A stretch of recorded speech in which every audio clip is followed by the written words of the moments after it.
après le bac et tout ça, j'ai fait l'école de la chambre syndicale. J'ai fait ensuite mon apprentissage chez Christian Lacroix, chez Anne-Valérie H. Puis, de fil en aiguille, c'est vrai que le climat économique étant assez tendu, j'ai préféré bosser en indépendant dès le début et monter la marque dès le début. Ça fait 3 ans que le bébé existe, donc au final c'est une équipe qui tourne entre 3 et 5 personnes en général. Alors, il y a beaucoup de travail de matière à la base. De famille, j'ai toujours été dans un univers relativement classique et d'éducation après, notamment, on parlait des passions diverses, dans le baroque, notamment italien.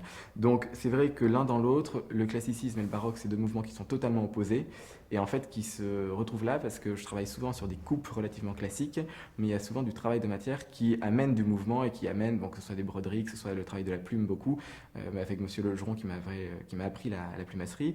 Et donc c'est vrai que voilà, ça m'a un peu dirigé aussi dans ce travail de matière constant, donc souvent les jeux de tricot avec des matières XY, notamment le travail de la plume dans le tricot, et puis la plume en général, c'est vrai que dans mes pièces, ça revient régulièrement. On vise une clientèle globalement qui est souvent une femme active, plutôt aisée, qui aime la mode, qui est plutôt coquette, qui a plutôt du peps et du tempérament. Donc on n'est pas dans la petite fille sage, toute mignonne, qui va pas s'extravertir, c'est clair.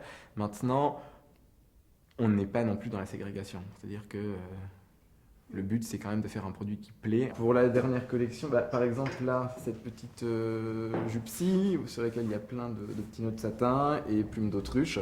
Donc tous les petits plumeaux qui tombent et qui est dans un gros tweed de laine. L'idée en général, c'est toujours de faire des pièces qui sont portables. C'est-à-dire que j'ai toujours été relativement anti-théâtre. C'est-à-dire que même si on fait de la haute couture, c'est quand même pour habiller des gens.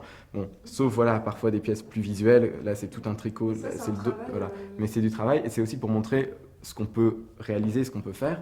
Mais c'est vrai que faire une grande robe où on va ressembler à un pan ou voilà, c'est pas forcément le but parce que le but c'est d'essayer d'habiller les femmes. Donc, et on est parti sur Curto Maltese. Donc les voyages au long cours, c'est pour ça qu'on a un peu travaillé le thème marin version hiver, avec robe de mariée de marin un peu plus particulière dans son style. Et puis voilà, petite veste brodée avec le col marin qui tombe derrière. Donc voilà, on a décliné l'esprit marin mais sur l'hiver parce que c'est vrai que le thème marin est souvent travaillé sur l'été.